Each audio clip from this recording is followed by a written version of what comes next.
Ricardo Salgado acusa Carlos Costa e o Banco de Portugal de terem feito cair o BES com o acordo do governo. Segundo o ex-presidente do banco, sem intervenção do regulador, a instituição não teria colapsado. As acusações integram a defesa do ex-bancário no processo de contraordenação movido pelo regulador. São mais de 400 páginas e o alvo está bem definido. Carlos Costa, o governador do Banco de Portugal, é apontado como o principal responsável pelo colapso do BES e do outro lado do dedo está Ricardo Salgado. O ex-banqueiro defende-se assim das acusações que constam do processo contraordenacional do supervisor da banca, no qual são imputadas 5 infrações a Salgado.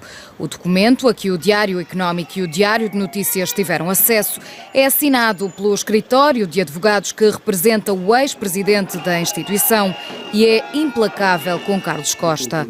A equipa de Salgado condena a resolução aplicada ao BES e que resultou na separação do Banco Mau e do Banco Bom, mas vai mais longe.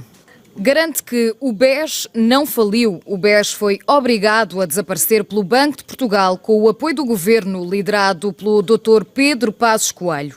A morte do BES não resultou de qualquer ação ou omissão do Dr. Ricardo Salgado ou mesmo de qualquer dos visados neste processo. O que se passou no verão de 2014 em relação ao fim do BES envergonha o Estado de Direito Democrático e deveria envergonhar uma grande instituição chamada Banco de Portugal. Através deste abuso de poder, desta fuga para a frente, o Banco de Portugal procura espiar os seus pecados pelo fim do BES e pela sua responsabilidade no surgimento daqueles que, lamentavelmente, se tornaram os lesados do BES. O Banco de Portugal declarou tóxico um apelido e tudo mais que lhe apeteceu. Apagou das fachadas dos prédios uma marca com mais de 140 anos de existência, declarou imediatamente culpados os gestores do banco e iniciou um processo infame de contaminação da opinião pública.